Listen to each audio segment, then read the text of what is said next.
속으로. 네, 도널드 트럼프 대통령이 취임 100일을 맞아서 오늘 이 시간 현재 백악관에서 강요회의를 지금 열고 있습니다.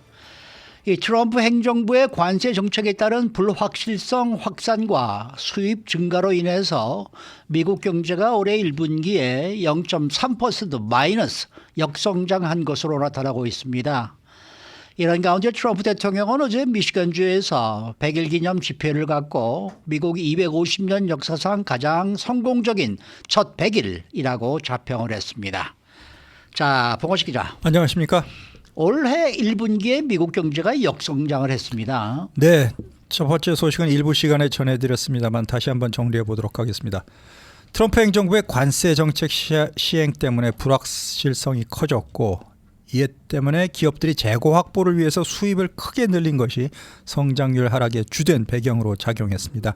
상무부 발표에 따르면 1분기 미국의 국내 총생산 GDP 증감률이 마이너스 0.3% 이렇게 후퇴를 했는데 분기 기준으로 역성장한 것은 지난 2022년 1분기 이후에 3년 만에 처음 있는 일이 되겠습니다.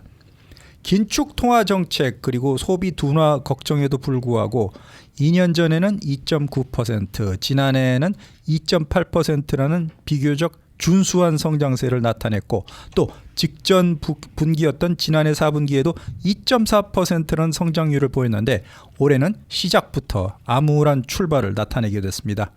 미국은 그리고 한국과는 달리 직전 분기 대비 성장률을 연간 성장률로 환산해서 GDP 통계를 발표하고 있습니다. 네, 그러면 부진한 결과가 있을 텐데 그 이유가 뭡니까? 네, 상무부 설명에 따르면 수입이 늘어났고요. 또 정부 지출 감소가 GDP가 줄어드는데 큰 영향을 끼쳤다고 말했습니다.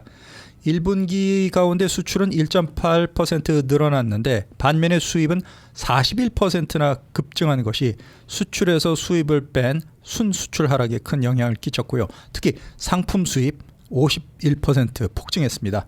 수입 증가가 1분기 성장률을 5%포인트 낮춘 것으로 집계가 됐는데 GDP 통계에서 수출 증가는 성장률을 높이는 방향으로 영향을 끼치지만 수입 증가는 성장률을 낮추는 방향으로 영향을 미치게 되겠습니다.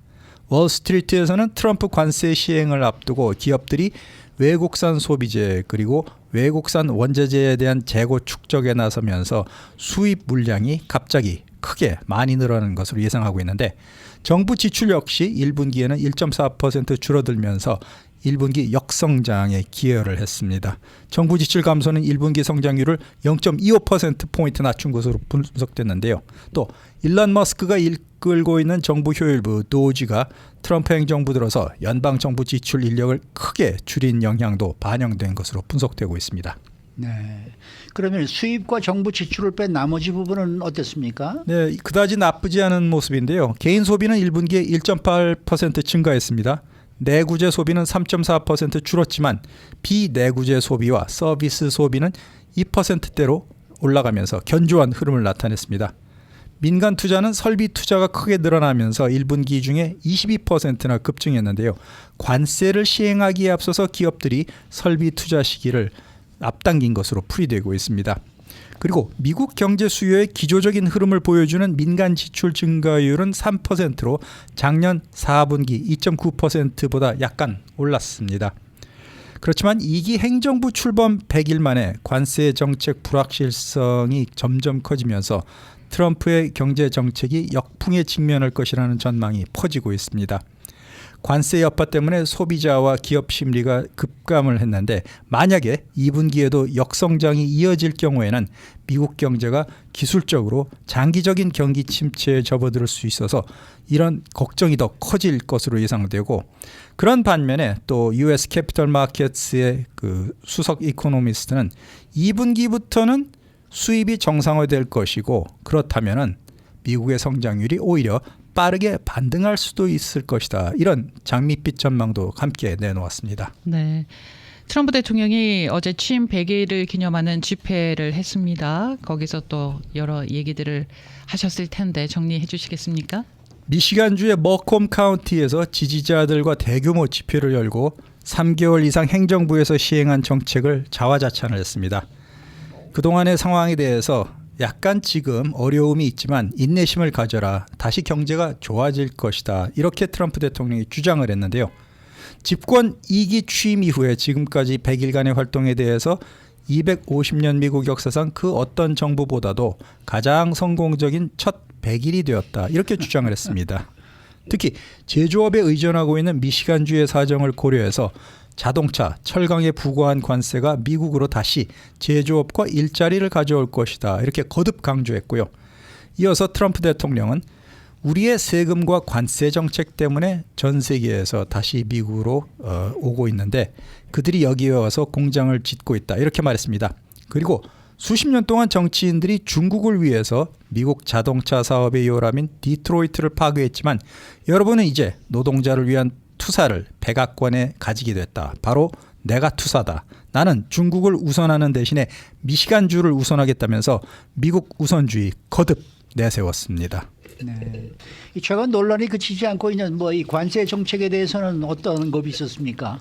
네, 관세 때문에 1분기가 3년 만에 처음으로 마이너스 성장했다. 이런 얘기가 계속 나오고 있는 상황에서 트럼프 대통령은 미국이 부과한 관세를 인하하려는 국가들과 협상을 하겠지만 만약에 뜻대로 되지 않는다면 우리가 일방적으로 기존의 관세를 강행하겠다. 이런 의중을 내비쳤습니다.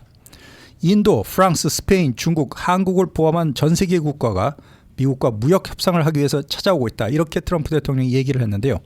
그들이 원하는 상품을 지닌 것은 우리들이다. 그들은 우리 상품을 원한다.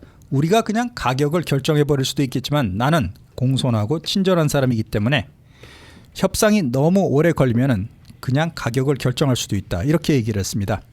중국이 미국의 일자리를 많이 훔쳐갔다. 이렇게 다시 얘기를 했는데 그렇다고 내가 중국과 잘 지내지 않겠다는 뜻은 아니다. 우리는 중국과 항상 잘 지낸다. 우리는 중국과 합의를 할 것이지만 이는 공정한 합의가 되어야 된다. 이렇게 강조했습니다. 네. 그리고 그 트럼프 대통령이 첫 임기 때요. 한국산 수입 가전제품에 대해서 관세를 부과했었잖아요. 거기에 대한 얘기도 했다고 하는데 네, 어떤 벌써 얘기입니까? 8년 전 일이 되겠죠. 8년 전 첫 임기 때 삼성과 LG와 같은 한국산 수입 세탁기에 관세를 부과했던 일을 어제 트럼프 대통령이 다시 꺼내 들었습니다. 그 당시에 관세를 부과한 이유는 미국의 경쟁업체인 월풀 회사를 돕기 위한 목적이 컸고 또 라이벌 삼성과 LG를 견제하려는 뜻도 담겨 있었는데요. 이에 대해서 트럼프 대통령은 다른 나라들은 군대와 무역 두 가지 부문에서 미국을 완전히 속였지만 내가 이를 중단시켰다. 이렇게 주장을 하기도 했습니다. 그리고 자신이 요구하고 있는 기준금리 인하 그리고 사퇴 요구에 응하지 않고 있는 제롬 파월 연방준비제도 의장을 향해서도 비난을 이어갔는데요. 정말 일을 잘 못하는 연준 인사가 있다. 연준을 비판하면 안 된다고도 말한다. 그가 자기 일을 하도록 둬야 한다고 말하는데 그럼에도 불구하고 나는 대통령으로서 그 사람보다 금리에 대해서 훨씬 잘 알고 있다. 이렇게 주장을 했습니다. 그리고 여론조사 기관들이 공화당원보다 민주당원들을 훨씬 많이 인터뷰하는 가짜 조사를 했다고도 주장을 했는데요. 지금 40%대로 집계되고 있는 저조한 지지율에 대해서 나는 70%대라고 생각한다. 이렇게 강변을 했습니다. 이어서 트럼프 대통령이 공산주의자들인 극좌 판사들이 법 집행을 방해하고 미국 대통령에게 주어진 직무와 권한을 뺏으려고 한다. 이렇게 주장을 했는데 사법부가 행정부의 정책에 여러 가지 제동을 건 상황을 두고 연방 대법원이 나서야 된다. 이렇게 촉구하기도 했습니다. 뭐 취임 100일을 맞아서 뭐 이 트럼프 대통령이 뭐 오늘도 이 내각 회의를 하고 있습니다만은 기념 인터뷰도 있었죠. 네, ABC 방송과 그 취임 100일 기념 인터뷰를 가졌는데 자신이 재집권한 이후에 중국에 부과한 145%의 관세가 수출을 금지하는 뜻이 아닙니까? 이렇게 진행자가 질문을 했는데 이에 대해서 트럼프 대통령은 중국 측은 그 같은 관세를 받아도 마땅하다. 이렇게 이야기했습니다. 그리고 전임 행정부가 전 세계 모든 국가 특히 중국으로부터 갈취를 당해왔는데 그들이 우리를 갈취하면서도 미국을 비웃었다. 그렇지만 이제 다시는 그런 일이 없을 것이다. 이렇게 강조했습니다. 그리고 고율 관세 정책 때문에 미국 경제가 어려워지지 않았냐 이런 진행자의 질문에 대해서도 트럼프 대통령은 나는 그렇게 생각하지 않는다. 오히려 곧 위대한 시기가 다가올 것이다. 이렇게 주장을 했습니다. 그리고 중국 관세 때문에 전자제품, 의류, 주택, 건축비, 물가가 다 오를 것이라는 걱정에 대해서도 트럼프 대통령은 중국은 관세를 흡수할 수 있을 것이다. 이렇게 예상했습니다. 공격적인 관세 정책에 대해서 유권자들이 그 정책에 투표를 하지 않았다. 이렇게 말하고 있지 않냐. 이런 질문에 대해서도 트럼프 대통령은 나는 그것에 기반해서 선거 캠페인을 했고 또 유권자들이 나를 선택했다. 이렇게 반박을 하기도 했습니다. 네. 불법 이민 단속에 대해서는 뭐라고 언급하셨습니까? 취임 100일 동안 최대 성과를 이룬 대목이 바로 불법 이민자 단속이라고 자찬을 했는데요. 불법 이민 추방과 관련해서 나쁜 사람이라도 법에 따른 절차를 준수해서 쫓아내지 않겠습니까? 이런 사회자 질문에 대해서 미국에 불법으로 들어온 사람들에게는 다른 기준이 적용돼야 된다. 이렇게 트럼프 대통령이 얘기했습니다. 그들은 불법적으로 미국 땅에 들어왔고 앞으로 이 다른 기준 여기에 따라서 단속을 더욱 강화해 나갈 것이다. 이렇게 강조했습니다. 네. 사회자가 이 뭐 대통령이 너무 큰 권력을 가지고 있고 또 독재적인 지도자로 변하고 있다. 이런 평이 있다라고도 또 얘기를 했더라고요. 여기에 대해서 트럼프 대통령 자신은 나는 그들이 그렇게 생각하지를 원치 않고 나도 그렇게 생각하지 않는다. 이렇게 대답을 했습니다. 오로지 나는 미국을 위대하게 만드는 단 한 가지 일만 하고 있다. 이렇게 답변을 했는데요. 우크라이나 평화협상과 관련해서도 푸틴 러시아 대통령이 미국을 찔러보기 위해서 이렇게 휴전회담을 질질 끌고 있지 않냐. 이런 질문에 대해서 그럴 가능성이 있다. 그가 우리를 조금 찔러볼 수도 있다. 하지만 나는 푸틴이 결국 전쟁을 끝내고 싶어 한다고 생각한다. 이렇게 답변했습니다. 푸틴 대통령이 정말로 평화를 원하느냐? 그렇게 생각하냐? 이런 질문에 대해서도 나는 그렇다고 생각한다고 재차 강조를 했고요. 만약 내가 없었다면 푸틴은 우크라이나 전체를 점령했을 것이다. 그렇지만 푸틴이 최근 도시와 마을에 민간인을 향해서 미사일을 발사하는 것을 보고 기분이 좋지 않았다. 이렇게 비판했습니다. 그리고 트럼프 자신이 집권한 이후에 미국의 국제적인 평판이 나빠졌다. 이런 질문에 대해서도 미국은 지금 잘하고 있다. 이렇게 일축했습니다. 그리고 관광객도 줄지 않았냐? 이렇게 질문을 받고 아니다. 우리는 다시 존경받는 국가가 됐고 시간이 흐르면은 이 문제가 다 해결될 것이라면서 결국 자신의 실정과 여론, 부정적인 여론에 대해서 단 한 가지도 인정하지 않는 그런 모습을 회견에서 보였습니다. 네. 자, 다음 소식은요. 하버드 대학이 지금 트럼프 대통령으로부터 반유대주의를 방치하고 있다라고 비난을 받고 있잖아요. 그런데 네. 이것과 관련한 또 보고서를 발표를 했습니다. 학교 안에 반유대주의, 반무슬림 정서 두 가지가 모두 팽배해 있는데 정치적 양극화도 그 어느 때보다 심각하다는 하버드 대학 자체 조사 결과를 내놓았습니다. 하버드 대학교가 어저께 캠퍼스 안에 있는 반유대주의, 반무슬림 정서에 관한 500페이지 분량의 내부조사 보고서를 발표했는데요.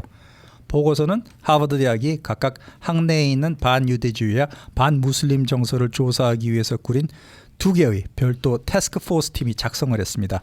절반은 학내에 있는 반유대주의, 반이스라엘 편견 실태를 다뤘고 나머지 절반은 반무슬림, 반팔레스타인 편견과 관련된 내용에 각각 할애를 했습니다.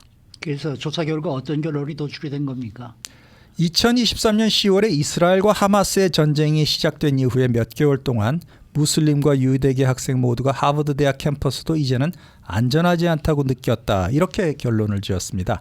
하버드 대학의 한 교수는 하버드 대학이 지금처럼 양극화된 적이 없었다. 대학 안에 있는 분열이 해결되지 않는다면 대학의 실존적인 문제가 될 수 있다는 걱정이 크다. 이렇게 말하기도 했습니다.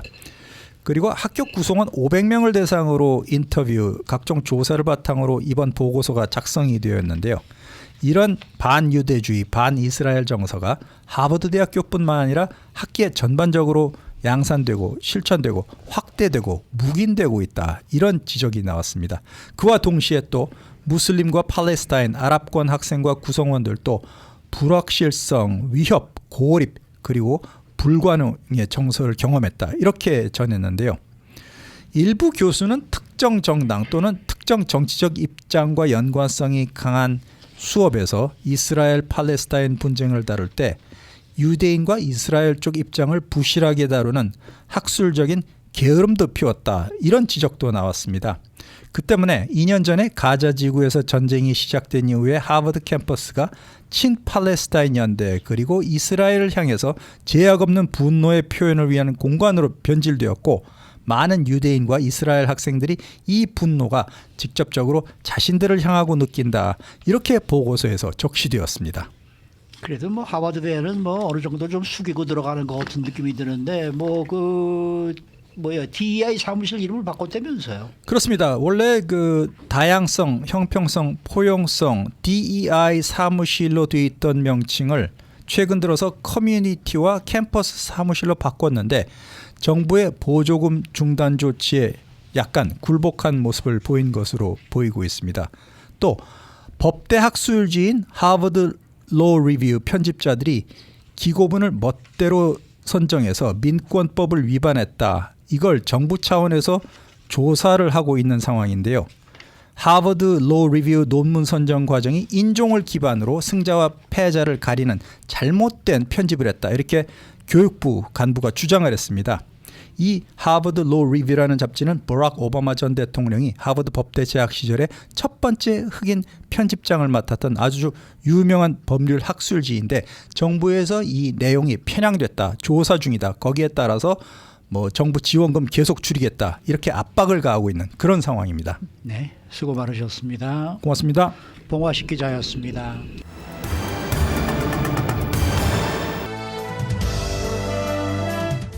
인사이드 아메리카.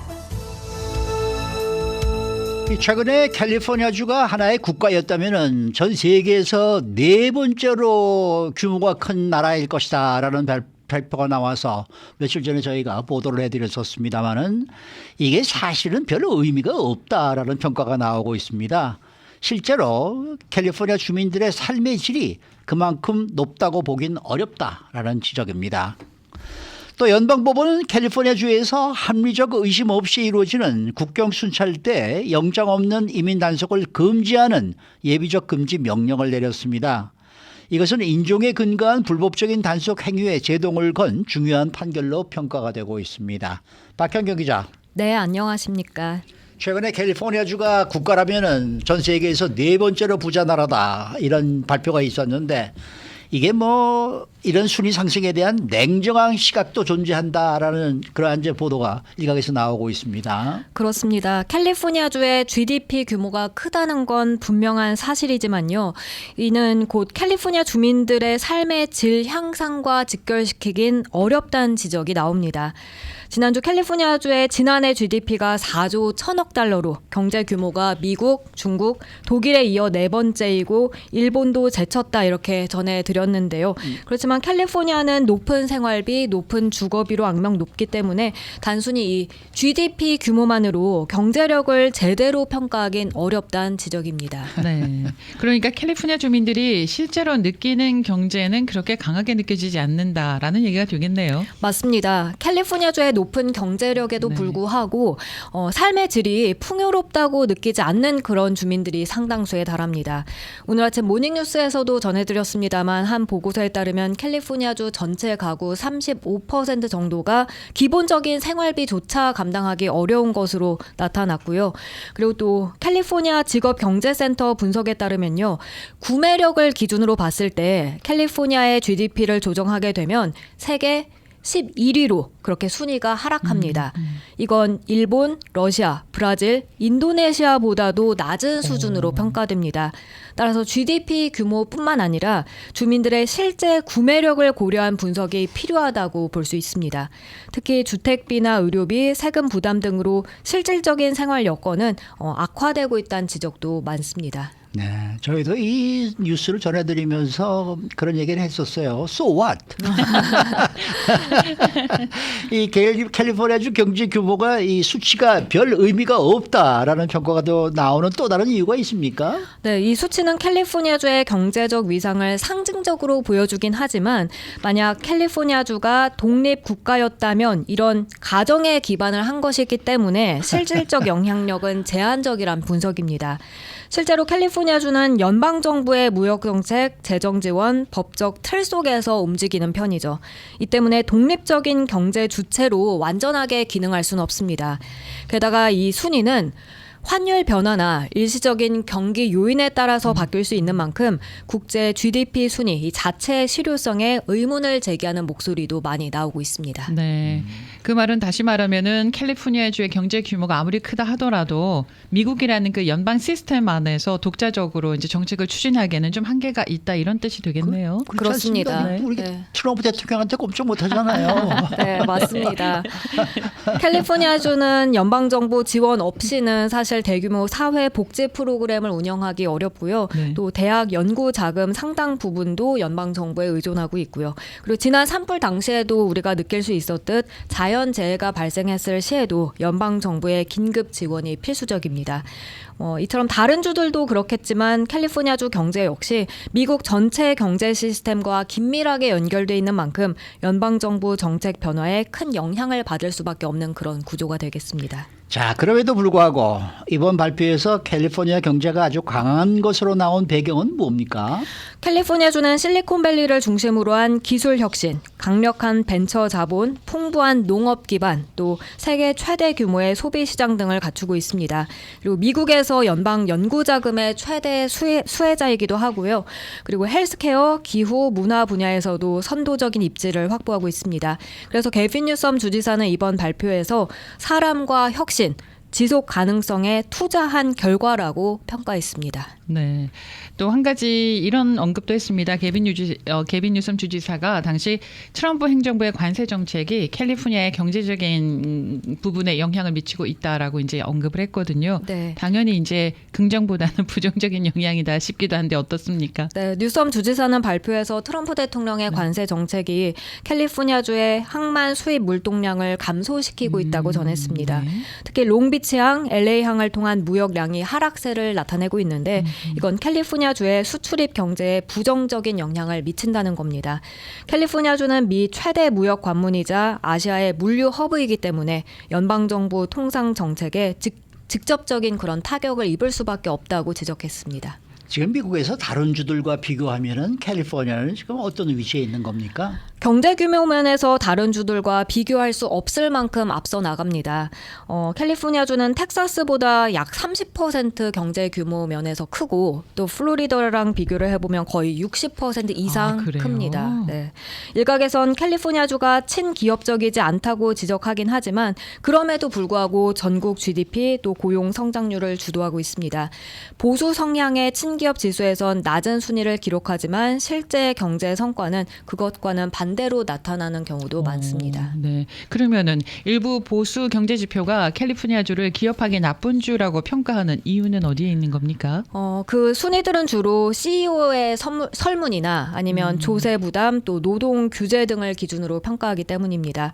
예를 들어 법인세율, 최저임금, 노조 친화 같은 것 등이 포함되겠는데요. 근데 아시다시피 캘리포니아주는 높은 법인세, 강력한 노동법, 환경 규제, 또 높은 최저임금 등으로 인해서 그런 부분에서 낮은 점수를 받습니다. 네. 하지만 그럼에도 실리콘밸리를 중심으로 한 혁신적인 기술 생태계, 또 미국에서 가장 큰 상업시장, 풍부한 천연 자원과 아름다운 자연 환경 이런 것들을 강력하게 경제적 기반으로 갖추고 있습니다. 네. 그래서 이런 요소들이 높은 생활비와 강력한 규제라는 단점에도 불구하고 기업과 인재를 끌어들이는 핵심 동력이란 분석이 제기됩니다. 자, 그렇다면 이 캘리포니아의 이 경제의 지속적인 성장을 위해서 우리가 해결해야 할 과제들은 어떤 것들이 있습니까? 우선 단기적으로는 캘리포니아주 경제가 트럼프 행정부의 무역 정책 변화에 따른 불확실성에 직면할 수 있겠고요. 장기적으로 보면 주택 부족, 기후 변화, 물 부족 이런 생활비 상승을 야기하는 근본적인 문제들부터 해결해야 한다는 평가입니다. 이러한 구조적 과제를 해결하지 못한다면 장기적인 성장 기반이 흔들릴 수 있다는 관측까지 나옵니다. 그리고 이런 과제들을 극복하고 캘리포니아주의 그런 드림을 지속 가능하게 유지하려면 무엇보다 주정부와 연방 정부의 협력적인 노력이 필수다 이런 지적이 나오고요. 또 단순히 경제 규모 4위 이 달성에 만족할 게 아니라 좀 더 질적인 성장 또 주민들의 삶의 질 향상을 위한 정책 마련에 더 힘써야 한다는 목소리도 높습니다. 네. 자, 다음 소식은요. 연방 법원이 최근에 국경 순찰 때에 제재 조치를 내렸다고 하는데 어떤 제재 조치였습니까? 연방 법원이 지난 화요일 국경 순찰대가 캘리포니아에서 영장 없이 네. 이민 관련 불시행 검문하는 걸 금지하는 그런 예비 금지 명령을 내렸습니다. 이 판결은 미국 시민 자유연맹 ACLU가 제기한 소송에 따른 조치였습니다. 그 뭡니까 이 ACLU 그러니까 국경 순찰대인가요 이게? ACLU는 미국 시민 자유연맹. 시민 자유연맹. 네네. 이가 이 소송을 제기하게 된 구체적인 계기가 뭡니까? 지난 1월에 엘센트로 국경 순찰대가 컨 카운티로 가서 거기서 사흘 동안 대대적인 단속을 벌인 게 발단이 됐습니다. 네. 당시 국경 순찰대원들은 홈디포 주차장, 편의점 밖, 또 과수원 사이 고속도로 등에서 일용직 노동자, 농장 노동자들을 무차별적으로 체포했는데요. ACLU는 이런 단속이 수정헌법 제4조를 위반한다고 주장하면서 그때 소송을 제기한 것이었습니다. 네. 그러면 이번 명령에 따라서 국경 순찰대 활동에 어떤 제약이 이제 생기게 되는 겁니까? 이번 판결에 따라 국경 순찰 대원들은 합리적인 의심, 그러니까 해당인이 미국 이민법을 위반했다는 그런 구체적인 근거가 없는 한 사람들을 멈춰 세울 수 없게 됩니다. 네. 그리고 영장을 발부받기 전에 도주할 가능성이 있다는 이유, 즉 개연성이 이유가 없는 한 영장 없이 체포하는 것도 금지되고요. 이번에 재판을 맡은 제니퍼 서스턴 판사는 정부 측 변호인과 격렬한 논쟁을 벌이면서요. 피부색이 어둡다고 해서 무작정 다가가서 서류를 제시하라고 함부로 말할 수는 없다고 강조했습니다. 그건 맞습니다. 네. 이 해당 예배 금지 명령은 지금 어느 지역에 적용이 되고 또 국경 순찰 때는 어떤 의무를 지금 부과받은 거예요? 이번 명령은 캘리포니아주의 동부지법 관할권, 즉 센트럴밸리 전역에 적용됩니다. 그러니까 레딩부터 베이커스필드까지 이어지는 지역에 효력이 발생하는 것이고요. 또 국경 순찰대는 단속 활동마다 보고서를 작성해서 60일 이내에 제출해야만 합니다. 그리고 엘센트로 관할구역에서 작전에 참여한 요원들은요. 관련 규칙에 교육을 받았다는 증거를 90일 이내 그리고 그 이후부터는 30일마다 매번 보고를 해야만 합니다. 자, 그러면 이번 판결에 대해서 미국 시민자유연맹 ACLU는 어떤 의미를 부여했습니까? 이번 조치를 헌법적 권리를 보호하는 중요한 승리다 이렇게 평가했습니다. 피부색이나 노동자라는 이유만으로 무차별 검문, 체포하는 관행에 법원이 공식적으로 제동을 건 것이고 향후 유사 사례에 대한 경고의 메시지가 될 수 있다고도 해석했습니다. 네. 이 대도시에서 불법 체류자들 범죄를 저지른 불법 체류자들을 체포하고 추방하는 거는 뭐 정말 100% 찬성을 합니다만 그렇죠. 센트럴밸리 뭐 농장에서 일하는 이 불체자들은 사실은 이렇게 탄속을 하면 안 되는데 말이죠. 네, 그런 이분들은 면이 정말 있죠. 일을 그렇죠. 열심히 하고 네. 미니멈 웨이지 받아가면서 일을 해서 고향으로 돈 보내고 이러는 맞아요. 분들이거든요. 그렇죠. 그리고 사실 이분들이 없으면은 농장이 안 중가주의 돌아가죠. 농업이 되지가 않습니다. 맞습니다. 누가 만들어요? 예. 누가 백인들이 가서 만들겠습니까? 흑인들이 가서 지금 농사를 짓겠습니까? 아니면 우리 코리안이 가서 짓습니까? 그러니까 이런 거는 조금 뭔가 이 대우를 말이죠. 어느 정도의 차별을 좀 두어가면서 해야 되는데 너무 무조건 불법 체류자는 다 잡아들여라. 이렇게 되면은 정말 캘리포니아주 같은 경우에는 이 경제가 마비가 될 수도 그럼요. 있죠. 네. 이게 좀 큰 걱정이에요. 맞습니다. 네, 맞습니다. 네. 수고 많으셨습니다. 감사합니다. 네, 박현경 기자였습니다.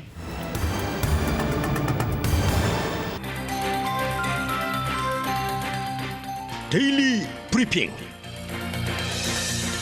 네, 오늘은 전 한인민주당협회 이사장인 스티브 강 전 이사장 모시고 이야기를 나눕니다. 안녕하십니까? 네, 안녕하세요. 네, 오늘은 민주당 입장에서 이야기를 좀 해주셔야 될 그런 상황인데 이 시간 현재 네. 트럼프 대통령이 이 내각 회의를 진행을 하고 있는데 뭐 이게 언론에 지금 공개된 회의니까 뭐 물론 이제 각 내각 강로들은 뭐 자기가 지난 100일 동안에 이런 일을 했습니다. 이런 일을 했습니다. 전부 지금 자랑하기 바쁜 그러한 회의가 지금 되고 있습니다. 그런데 저는 이 트럼프 대통령의 내각의 여성이 한 20%도 안 되고 또 흑인 유색 인종은 지금 보이면 딱 한 명밖에 안 보이는 듯해서 완전히 백인 일색이다. 백인 남성 일색이다. 이런 생각이 들 정도로 이게 정말 어떻게 이렇게 돼 있었죠. 저는 이거 잘 몰랐습니다. 네, 좀 안타까운 부분이 지금 아마 그 이미지로 나오고 있고요. 네. 사실 첫 번째 2016년도에 트럼프 대통령이 처음 백악관에 들어갔을 때만 해도 네. 그래도 이렇게 소수계 커뮤니티를 어느 정도 같이 포옹을 해서 나가는 그런 스탠스가 있었거든요. 뭐 네, 아시안 네. 뭐 장관도 있었고 뭐 흑인 다양하게 있었는데 네. 이번 임기는 완전히 이제 본인의 숨어 있었던 그런 그 의도들이 다 들통이 난 것처럼 사실은 백인 커뮤니티를 위한 그런 정책들 또는 글쎄 말이죠. 그러한 스탠스가 지금도 보이고 있습니다. 맞습니다. 그래서 뭐 캐비닛 뭐 장관 그 배정만 봐도 거의 대부분이 이제 뭐 백인 남성분이고요. 그리고 뭐 그 보좌진만 해도 거의 다 이제 백인 그 커뮤니티 쪽에서 다 나오고 있기 때문에 네. 그래서 지금 그러한 정책들이 계속 나오고 있는 것 같습니다. 어제 미시간주에서 100일 기념 이 연설을 이 트럼프 대통령이 했는데 우리 강 이사장님은 지난 100일 트럼프 대통령의 취임 100일을 어떻게 평가하십니까? 네, 제가 학교 다니는 것처럼 A, B, C, D, F에서 그 성적을 딱 그 알파벳을 고르라고 하면 저는 D 마이너스를 드리고 B 마이너스. D 마이너스. 데이비 세티. 네. B 네, 델타의 D 마이너스. 델타의 데이빗의 네. D. 어이고. 네. 그것도 네. 마이너스예요. D 마이너스. 물론 제가 뭐 그런 민주당이 점수를 드리고 싶은 이유 중 가장 큰 이유 중 하나가 네. 저도 어느 정도 그 어저께 있었던 그 100일 스피치를 들어봤습니다. 뭐 인터뷰도 네. 들어봤고 했는데 안타깝게도 뭐 두 분도 잘 아시잖아요. 트럼프 대통령의 스타일, 본인 뭐 자랑 그리고 뭐 잘한 부분 이런 것만 계속 강조를 하고 그리고 이제 뭐 불리한 부분은 다 뭐 이건 아니다라고 말씀하셨고 그리고 또 안타까운 부분 중 하나가 그래도 이제 취임한 지 이제 100일밖에 안 됐는데 좀 미국이 아직 그 뭐 보수, 뭐 진보 등등으로 좀 많이 이제 갈라져 있는 상태인데 대통령으로서 좀 통합돼 있는 통합 메시지를 저는 좀 그래도 좀 기대를 했습니다. 하지만 그런 메시지는 전혀 나오진 않았고요.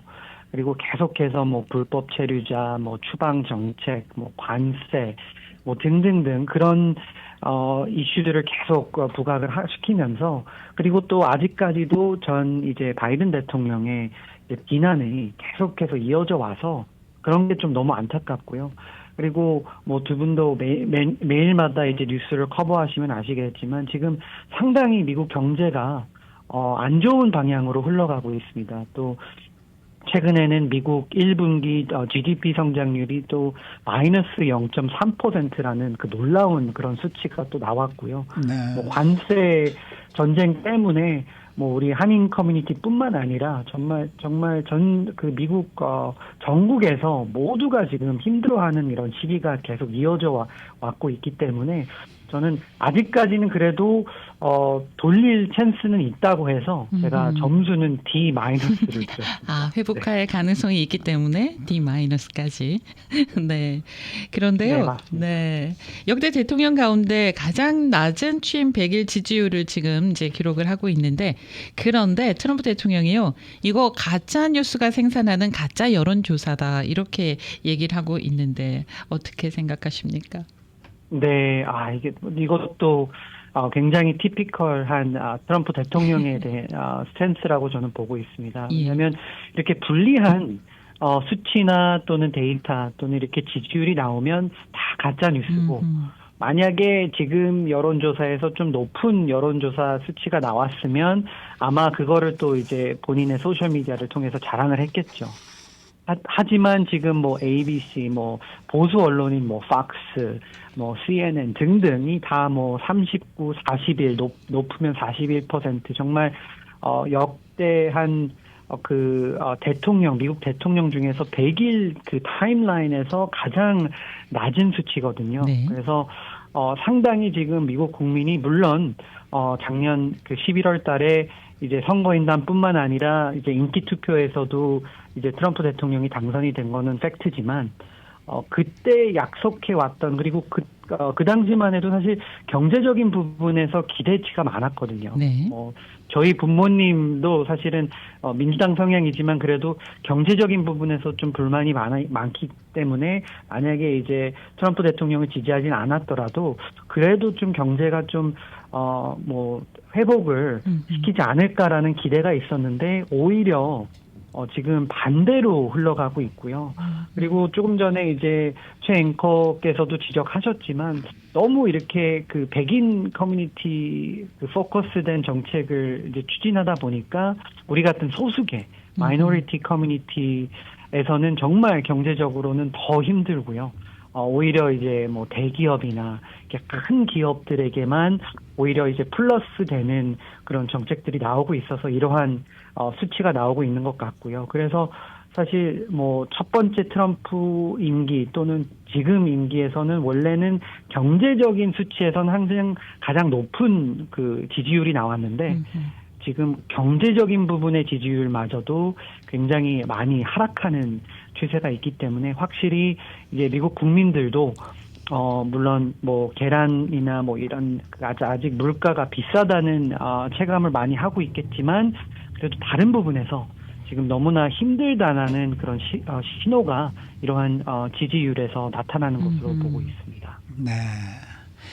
자, 지금 뭐 공화당의 연방의회 하원, 상원 모두가 지금 다수당으로 더더구나 100억간까지 이제 장악하고 있기 때문에 민주당이 지금 다음 총선, 다음 중간선거에서 지금 다수당이 되기 위해서 무척이나 노력을 하는 것으로 알고 있습니다만은 그렇게 눈에 띄지는 않는 것 같습니다. 솔직히 말씀드려서 무슨 일을 하고 있는지를 도대체가 요새 알 수가 없을 정도로 좀 조용한데 이것 한인 유권자가 많은 남가주 연방 하원 지역구들이 지금 이 민주당에 의해서 이 목표로 지금 여기서 공화당 하원 의원들을 몰아내고 민주당 하원들을 다시 선출하자 이런 이제 운동들을 지금 하고 있는 것 같습니다.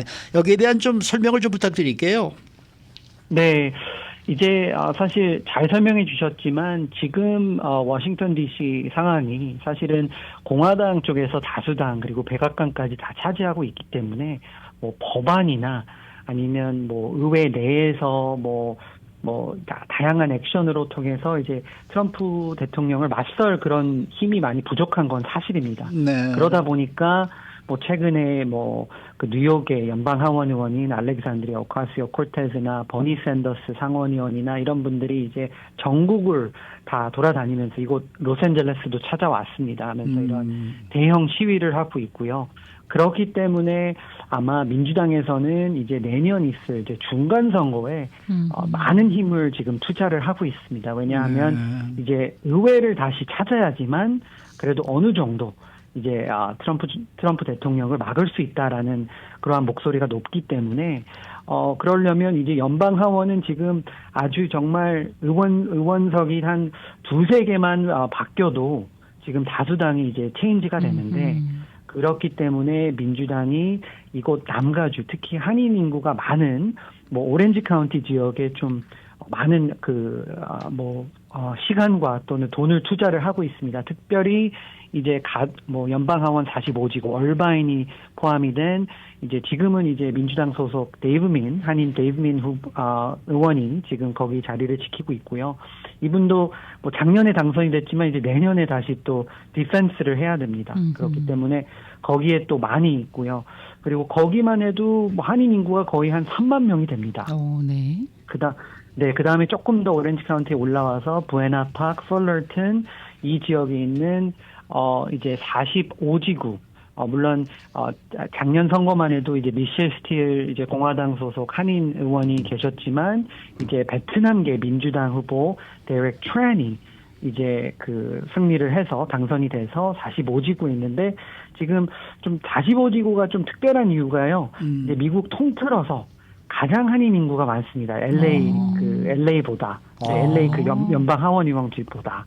그래서 물론 그 라인을 그린 부분도 있죠. 근데 그래서 그 45지구 부에나 파크, 풀러튼 이제 노스 오렌지 카운티 지역에 한인 인구가 5만 명이 넘습니다.